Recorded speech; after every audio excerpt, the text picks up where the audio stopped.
temper text is flying. The Saints won, and I'm still depressed. Says this text. I enjoy that. Definitely wasn't Nims. I've heard more ridiculous opinions after just round one of footy. Geelong are done. Port will win the flag. I don't think anyone said Geelong are done. I haven't heard that. They weren't. They're definitely not done. The profile. You sound like you've got some questions. Oh, the profile of about Geelong. Just some probing questions about whether. No, I just think what you saw was what happens, a bit of a premiership hang-up. And maybe a bit of a later start to your pre-season, not quite as sharp. Injuries. So what you do is you don't get it at the start of a game because you get the best of everyone at the start of the game. But as the game wears on, then you get what's really underneath. And I think Geelong looked underprepared physically compared to where we last saw them. They were the most prepared, the hungriest, fittest, most efficient team in the competition at the end of last year to go and win. Their final series was huge, but Collingwood were sharper and more physically prepared than Geelong. Sharp. And it was impressive. It was so impressive. For 6 months, I've been bursting at the seams to see how good my mighty Brisbane Lions were going to be. And now I'm as flat as a pancake, and I feel like there's been a death in the family, says Paul. What happened? It won't be the only Brisbane Lions fan that's feeling that. They were, the three teams that have got a bit to ask themselves going into round two would, obviously there's 9 losers, but I thought the Bulldogs, Brisbane and Geelong were the 3 most disappointing sides that were supposed to come into this year and dominate, and they really struggled in round one. So, Brisbane have got a real challenge. They've got Melbourne up at the Gabba, so that's going to be you're going to get everything from Brisbane to see how they can bounce back out of that. There's some great round 2 games. And yes, and given the performances of a couple of the best sides in the competition, so Carlton and Geelong, and the other one is Adelaide and Collingwood. Well, yes, but obviously, and then the Dogs go up against St Kilda, and do you feel sorry for St Kilda when they come out, because you're going to get the best of Western Bulldogs as well, but. We'll take a little while to settle, but some sides that lowered their colours. There's something that happened on the weekend that Pendles did that I don't reckon anyone saw. He snapped the ball around in the third quarter and hit Bobby Hill about 2 metres from the goalpost, and then Bobby Hill ran in and kicked a really easy banana goal. For all intents and purposes, it looked like Pendlebury was having a shot at goal. There's no way he was. Right. He saw Bobby Hill that was there. He saw him before the contest had even taken place, before the ball had spilled to him. He knew exactly where his exits were, and he went to him. The bloke has more vision and poise, and we understand this. But this is the thing that I'll be keeping a watch on going for Collingwood. So De Go is the number 1 score impact player for the round. But Scott Pendlebury had 56% of his possessions in the front half, compared to last year. On average, he had 38. So 1/3 of his possessions were in the front half last year, and he had over half of his possessions in the front half in round 1. If they can afford to get Scott Pendlebury finding the ball through attacking mid, putting the ball inside 50, a guy like Geordie De Goey is going to have even more scoreboard impact than he had before. So where do you for that to eventuate? Where do you play him? He still starts in the mid. But he doesn't go back as that extra player for the back 6, as he normally does, to set up the back half use and to organise team defence. He actually is released to become a more offensive front half player, and I just think that is a watch, and it's something that I think is going to really challenge a lot of sides, because he's just keeps making the best decisions at the best time. Big call Monday. He ends up breaking Brent Harvey's record for most games played. And what is that? So he's on 359, Boomer 432.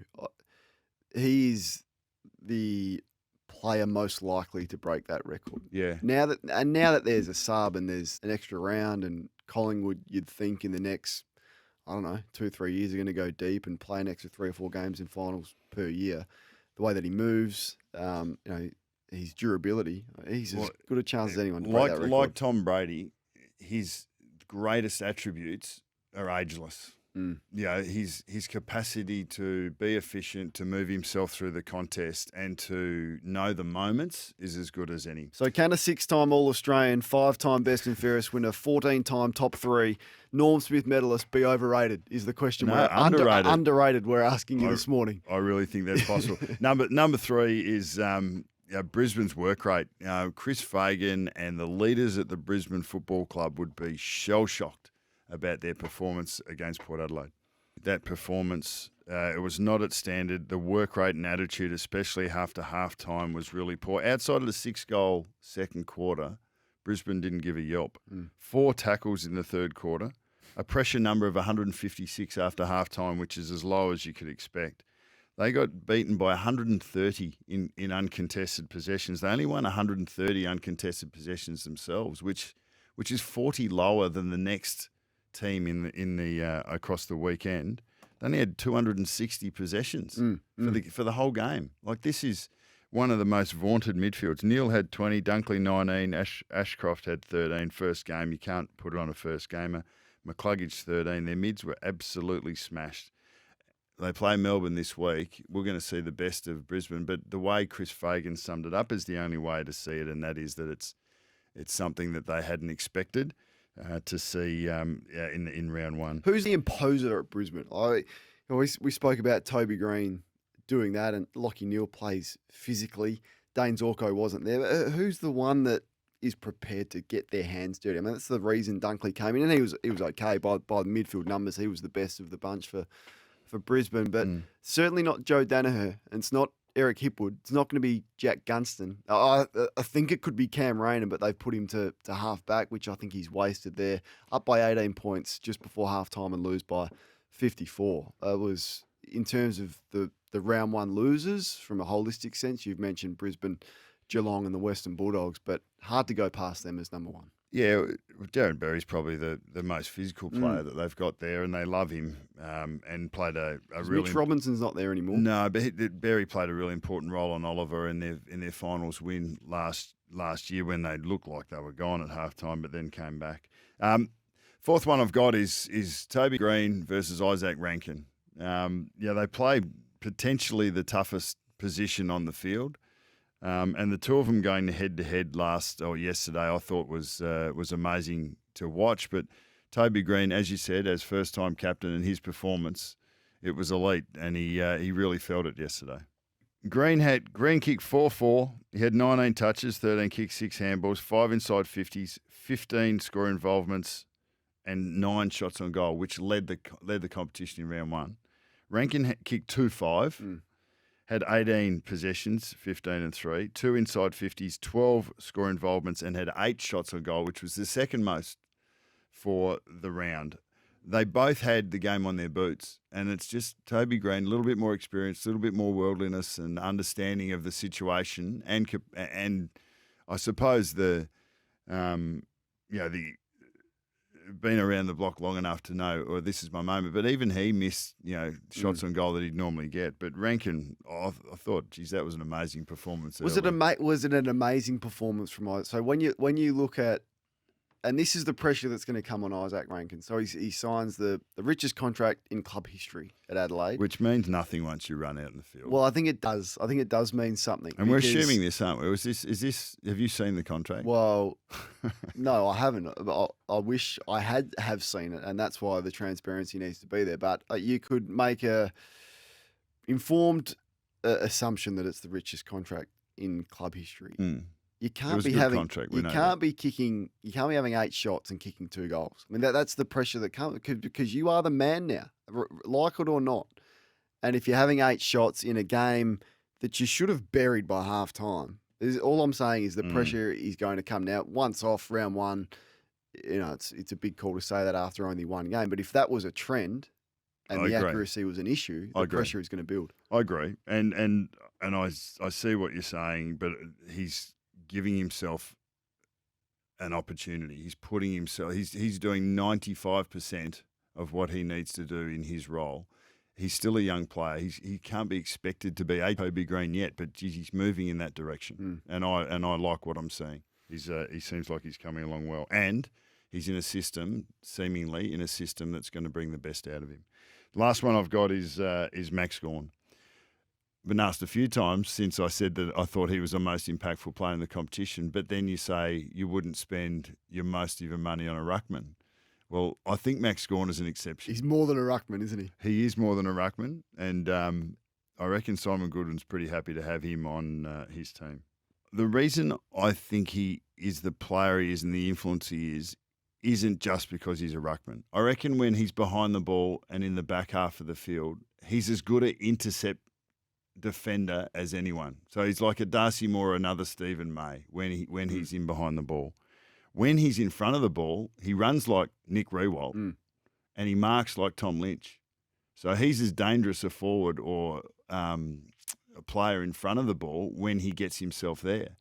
In between, in transition, people don't realise how fit Max Gawn is and how much territory he covers. He's a Sam Walsh type who gets from contest to contest if he wishes to, but he's asked to play that intercept defender or the contesting forward role. You could put him in the midfield and ask him to hunt the ball and just go to get him as many contests as you can. He'd be phenomenal. He must be one of the smartest AFL players going around as well, because he just bobs up where he should bob up.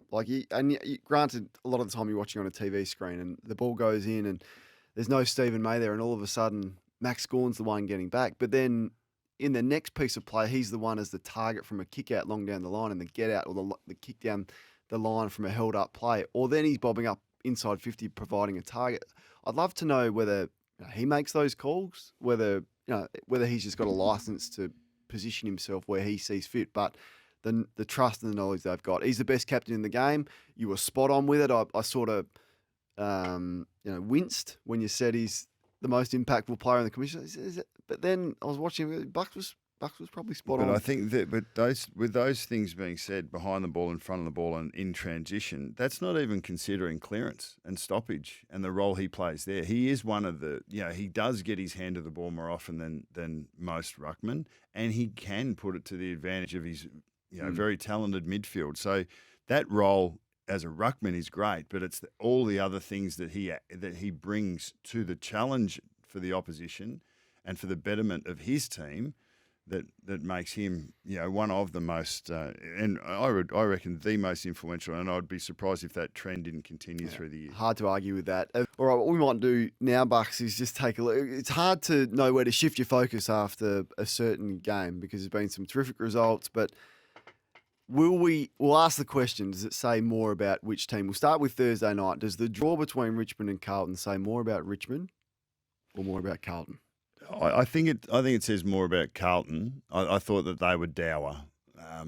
Vossi was happy with it, saying that they would have lost that game by 6 goals if it was played that way last year, and he might actually be right about that. So there might be some growth in them, but it's hard to split those two teams. I think in terms of where to go to, because they both played a quite dour brand at the pointy ends. But it was, as Damien Hardwick said, it was a more Richmond game than we thought. Yeah. Who do you think it said more about, Geelong or Collingwood? Probably Collingwood. The power of that performance struck me. I'm not necessarily worried about Geelong. I mentioned on the Sunday Footy Show yesterday, there was a couple of incidents there where it looked like they just weren't as hungry as what they had been. I expect them to get that hunger back. But Collingwood, the amount of runners, the exquisite ball users they've got in their side, and just how hardened they look to me and skillful. So, and the ease of which they can move the footy against a very good defensive side. So it says more for the positive about the Pies. For me, North Melbourne and West Coast. Yeah, I think it says more about West Coast. Yeah. They're so disappointing. Oh. I mean, North Melbourne are a young side. They're always going to have a crack there, but for a side like West Coast not to be able to take advantage of a position that North are in at the moment with their youth, that's a real watch. It's a worry. How can West Coast turn up on the back of a 2-win season last year with the amount of premiership experience they've got in their side, proud players, against a team that is fully rebuilding, who also won 2 games, first game of the year, no Mackay, they lose their ruckman at the start of the second quarter and get beat up physically. Who was hungrier? North Melbourne were hungrier. So absolutely, of all the teams in round 1, You've mentioned three. West Coast were the biggest losers for me. Okay, so Port Power and Brisbane. Who's it saying? Probably says more about Brisbane, but I was thrilled for Port Adelaide because they told us they're going to play a more attacking brand and they're going to actually play with some dare. And we saw that in the third quarter. So their want to actually get on with things, move the ball through the middle, hit the angle kick, and then give their forwards some opportunities, which they didn't get last year. So the biggest concern was how inefficiently they moved the footy and their connection between mids and forwards. Well, they got that. 36 shots from 65 entries. So it was a great performance. But for the purpose of this segment, it says more about how poor Brisbane were. I'd actually go the other way. Would you? I think Brisbane had an outlier performance, but the Power still had to do what they did, and they did it impressively, especially given their front half lack of connection in the last 18 months. I thought that was a step forward. Melbourne beat the Western Bulldogs by 50 points. Who did that game say? Melbourne for me. I think Bulldogs are still working out, what they're going to be this year, but Melbourne just showed me how hard, how keen and motivated Melbourne are and will be through this season. Yeah, I'll probably agree with that, although there's some serious questions over the Dogs now. Sydney and Gold Coast? Doesn't say a lot about Sydney, does it? It says how poor Gold Coast are. They told us they were going to be ready to play finals. They said no one's expecting us to do it, but we are ready. They're miles off it. You wonder the quality of their list. So you look at Took Miller's their best player. Who's next? Well, who's next? Well, I don't know who it was. Yeah, no. In terms of just who. Who's their next best? So if you look at Matty Rowell, was put up there, but they've got a lot of Noah Anderson. They've got some good players, some solid players, but do they have the depth of star players that the other teams have? Jared Witts is probably their next best. Player, 10 clearances on the weekend. Giants or Adelaide? Probably Adelaide. The question I've got is the brand sustainable?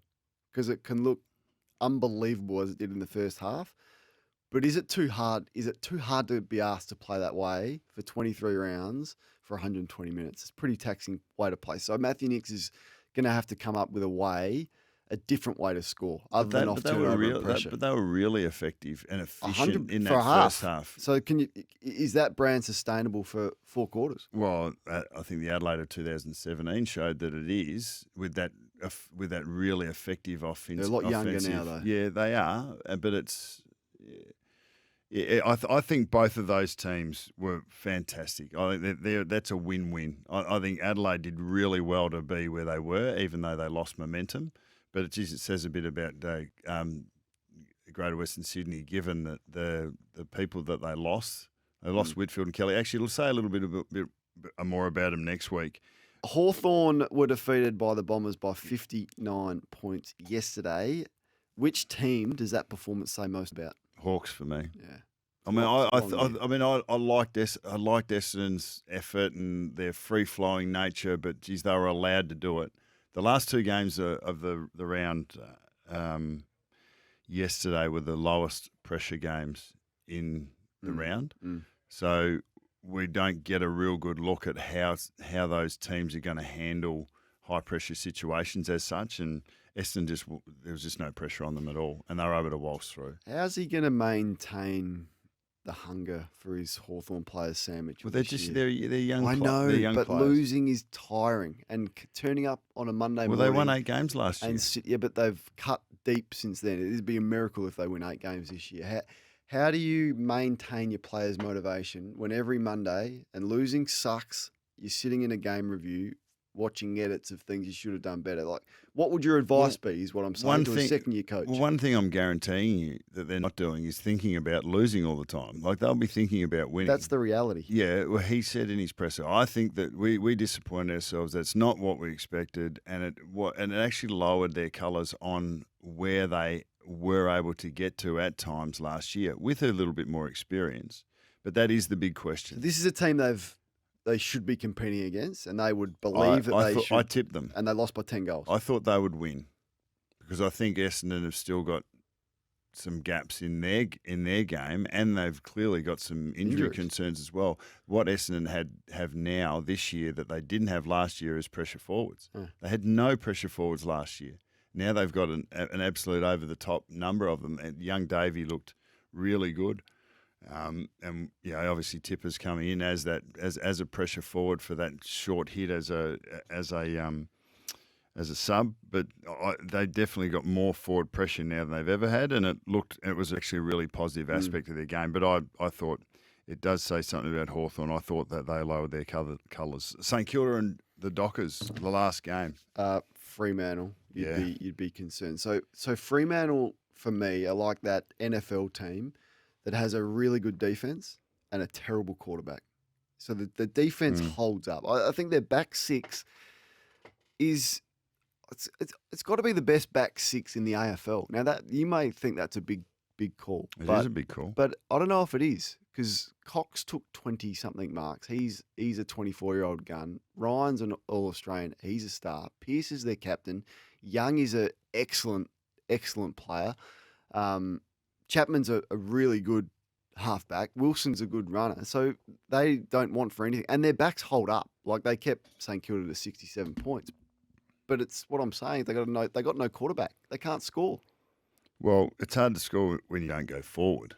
Like they took 134 marks, uncontested marks. But they took the ball inside 50, 65 times. But I suppose it's how it gets there. Like if I'm sitting in Justin Longmuir's position, I'd go, a lot of it's stacked up. You know, we turned the ball over 90 times, but the fact is they only went back and kicked 3 goals from those turnovers. And you got to give it to Ross. Like St Kilda were the best defensive transition team statistically in the round. So Ross has come back with his brand, and he's made it really hard to score off St Kilda on turnover. But Fremantle will need to improve on that. So you spend a whole summer knowing that. You're knowing you're defensively really sound. This is Fremantle I'm talking about. But you know you have to move the ball quicker. And you come up against a team who, speaking about injuries, there's 17 St Kilda players missing, and you can't move the footy. So it would be, I reckon it'd be pretty confronting for Justin Longmuir sitting on the 4-hour flight home last night, revisiting that vision going and questioning, and it's one round, has everything we've worked on with our ball movement over the summer, has it got through to the players? Because clearly yesterday it didn't. Well, the Pies change direction and they go forward. They trade up to get that forward handball a la Richmond down the line, but then they can change direction and get right out of the fat side and find a free player. But that's to go forward again. Freo are a little stodgy. They seem a little stodgy. They were defended well. We know that St Kilda are going to do that, but I think they're a little bit of a throwback compared to the forward football that we're seeing most sides bring to the table. All right, the Giants. Look, I want to know about what you saw in that game and the Bulldogs forward line. Now it's been speculated heavily, and Luke Beveridge was asked questions about it. Where do you think this will settle? Well, I was so excited by it before round one, and I was like, this is something different, and I admired the boldness of it, and it worked through the preseason. So it would be a little bit hypocritical, I guess, if that's even the right word, for me to say after round one, get rid of it. I want to see him persist with it, but there's some questions around it because the Bulldogs can't defend back transition, 15th in the competition last year, and having a forward line with that, that looks like that isn't going to help your defence. So, that's the biggest issue, and that's the questions for Luke Beveridge. Can he coach this group, which I think is stacked with so much talent? Teams would kill for the amount of talent that the Bulldogs have got, but can he develop a game plan that competes in finals? At the moment, you would say no. Now, how much does that have to do with the forward line, which we've focused heavily on? I think it's more about their defensive structure, more so than the height of their forward line. And I hope he doesn't throw it out after round one. There's some injuries there. I think they came up against the sharpest, well, you could argue Melbourne or Collingwood, but the sharpest team at this present moment in Melbourne. And Melbourne beat the Bulldogs at their number one capacity, which is ball winning. They out-hunted them, outnumbered them, won more of the ball, which is generally what the Bulldogs do. The midfield, high forwards, high backs, they swarm, they outnumber, they pressure the opposition, and Melbourne spun the tables on that. And once you can do that against the Bulldogs, which is easier said than done, but once you can do that, then you can take advantage of their potential weaknesses. So Alistair Clarkson left out Todd Goldstein for their round one game. It lasted a quarter, unfortunately, as we've mentioned this morning. He went down with an ankle injury, which may need surgery, which means Clarko needs Todd Goldstein. We're assuming that, though. With the injury, or that he'll need Goldstein. There might be. You think he'll go with another player? You think he'll go with Greenwood and Comben in the ruck? No, I don't think he will. I mean, but he might. It would be a surprise. It would be a surprise if he left out Goldstein again. The question is, was the selection made because Jerry was so good, or that Goldstein wasn't giving the team and the coach what he wanted? No, I think he explained it. I think for the situation that North Melbourne are in and the youth that they're going to go with, that he is the future of the ruck division for the next 5 years. And does that not sound accurate? Does that not? No, I'm not. Yeah. I'm not critical of the selection. My thought process is around how is Todd Goldstein thinking that he's the number 2 banana, but now he has to be the number 1 for what could be a long season. Well, I think this is just football. Yeah. This is the way that it's always been. Yeah. Like, you don't always get favoured, but Todd hasn't been in this position. So how he reacts is going to be really interesting. I mean, his challenge now is to decide. You know, he's now going to say, okay, well, that's what that was. And I'm pretty sure Alistair's been in this position before when he's favoured one player over another, but then the week after he has to go with the player that that hadn't been favoured. I think that's just what we see all the time, but it just happens to be focused on his first game, this particular role, and an injury 5 minutes into the game. But I'm sure he'll pivot and get there. What I want to ask you, the four new coaches, 3 of them have been around before, but 4 new coaches all won in this round. Do you reckon that'll happen again this year? So we've got Essendon, St Kilda, GWS and North all won this year. This round, do you reckon we're going to see it again? Will those four teams all win at the same round? In the same round? I haven't had a look at the draw. I would think not. I think it's unlikely. It's pretty interesting, isn't it? Like, if we're thinking North Melbourne win 6 to 8 being a very good result, so there's not that many there. Had all 4 of them out of the 8. Now, whether that's right or wrong, who would know? But I think it's unlikely. So a pretty surprising performance. I wouldn't have tipped that at the start of the round. We had a text that came in. Coleman Jones could play in the ruck, so there would be options for them. And I think that would be a shock if he's got Todd Goldstein there. But see, and he went with Coleman Jones, who he hasn't played through the preseason now. He's been injured, Coleman Jones. So I think that would be a shock move to make. Yes. What do you do with Nat Fyfe? So you've spoken about Scott Pendlebury, right, this morning, and the role and the influence that he's having for Collingwood at the stage of his career that he's at. It's the complete opposite for Nat Fyfe, who looks to be the most frustrated footballer in Australia right now.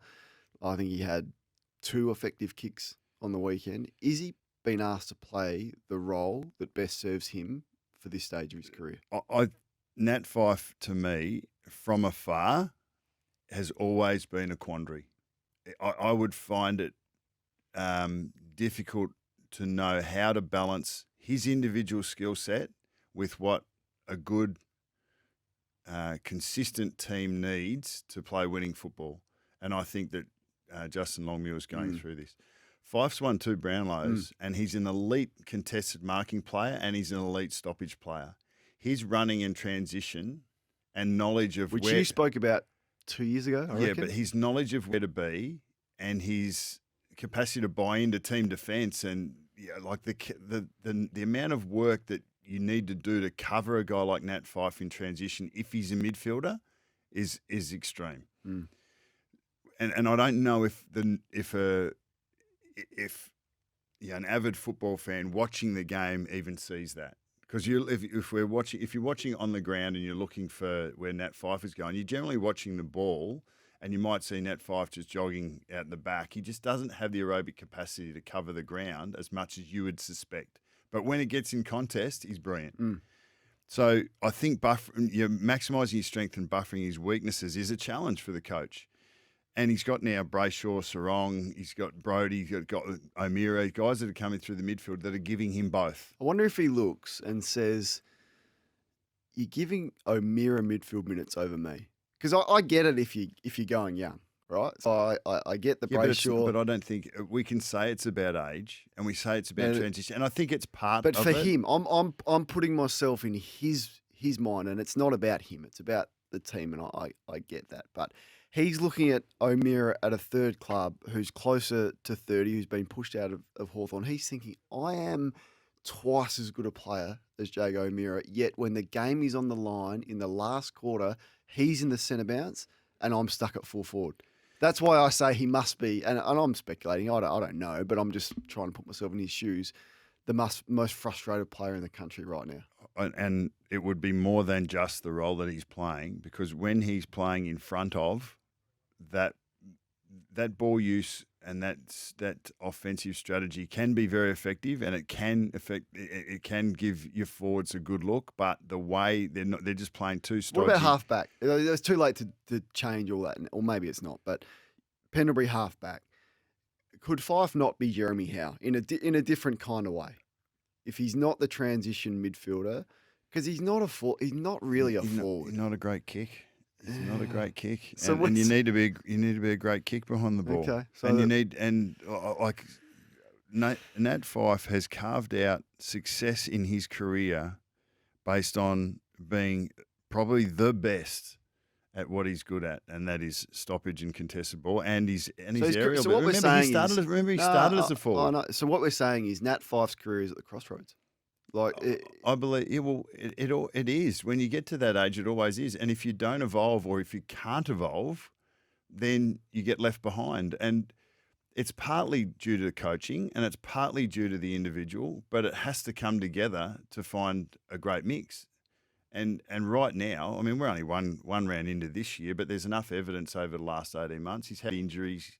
He's had other young players have come in that have been favoured in different roles, which is about growth in the future. But right now, you'd have to say, well, Brayshaw and Sarong are better players right now for what midfielders are being asked to do in 2023 than Fyfe. Right. And yes, it is. It's a real where we go from here, where we are in 6 weeks, will be a question for Fremantle and for Nat Fyfe himself. Yeah, Kingy put this on the agenda a couple of Fridays ago about his future, and should there be another club that has a crack at Nat Fyfe? And the more I think about it, it's a astute observation that the potential for Nat Fyfe to be at another club next year is a reality. I reckon he's an unrestricted free agent, so might be time for a change of scenery. What has been lost, which is disappointing in this Kysaiah Pickett discussion, and he's got the penalty and needs to pay the penalty, and I think he's been let off lightly in the AFL. Perhaps should look to appeal, because we don't want to see that. His performance, we're not going to talk about because of this. Oh, let's talk about that. His game. So every team, right? Every team's looking for the centre and a point of difference. So the player who can go to centre bounce and impact forward of centre. So I mean, and they rattle off the tongue, and I reckon it's been a big advancement in the game. Like these are the difference makers. These are the players that move the needle. We can all see them. De Goey, what Sydney did with Papley, Petrarca, Shea Bolton, and Simon Goodwin's gone, okay, we've got Kysaiah Pickett, who I reckon averages 10 possessions and a goal a game, about that, and terrific tackler. How can we maximise his impact? Well, why can't we do what Sydney have done with Papley, and what Richmond have done with Bolton, and what Dustin Martin's been doing for 10 years? It's just 19 touches, 4 goals, all the tackles, and a nightmare matchup for the opposition. What do you do with him now? Well, you can't stop. Sits and waits for a little while. You can't stop. But no, you can't. But his quick feet around a contest is exceptional. Way back when Cyril Rioli was doing it, a little bit for Hawthorn, going into centre bounces at times, and it just you just wonder, okay, well, you're so valuable in front of the ball for us, but we're going to try and use those assets elsewhere. I mean, and he hasn't been in the caper that long. Like he's still a really young footballer in terms of his career. So to see him put together a game like that was really encouraging. He had 8 tackles as well. He contributed in the physical aspects of the game. So why don't Brisbane do that with Charlie Cameron? Because Charlie Cameron has everything that Kysaiah Pickett has. Well, I mean, what does he want for that? But I never see him. I never see him play anywhere else. No, it's a fair point, and he's obviously very effective at what he does. It's a little bit of coaching. It has to be a little bit of capacity as well. Just because he has similar traits doesn't mean that he actually has the ability to execute those traits. But you don't know until you've had a crack. No. So whether that's happened in a preseason game, whether it's happened in trial matches or practice matches or in training itself, I can't answer that. But yeah, I think some coaches, like Fagan, is definitely a coach who's, this is the way we play, this is the way we set up, this is our one wood, and we're going to get as good as we possibly can get at that. Other coaches like Sheeds or Mark Williams, they'll throw things, they'll just throw the magnets up, Luke Beveridge, throw magnets up, see where they land, and we're happy to go with that because it teaches us more about ourselves. Well, some of us got caught up in that performance over the weekend, but the coach didn't.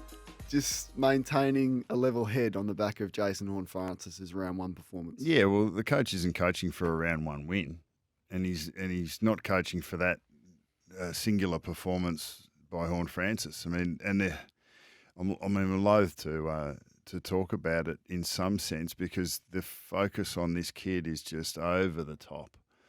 But if he can get some consistency and some momentum, and Port Adelaide do the same, well, then he's going to get a smoother transition to find out what his best is. He definitely hasn't had that in the first, 2 off seasons and one season of his career. Understand that, but the performance was blew me away.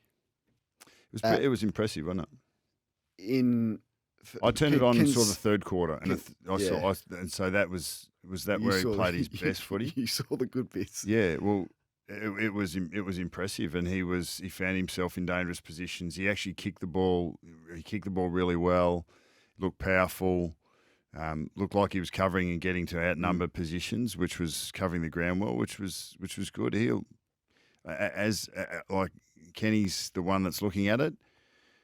His opinion is ultimately going to be the thing that filters through to the other coaches and to the players, and that is that, let's not get carried away with his talent because he is talented, but how's he going to execute that? And we've had a good start. I think we put it on the record, 4 weeks ago, that there's a lot of similarities between a young Nathan Buckley and a young Jason Horne-Francis. I reckon we tweeted a side-by-side picture a couple of weeks ago, and pretty happy with that comparison at the moment.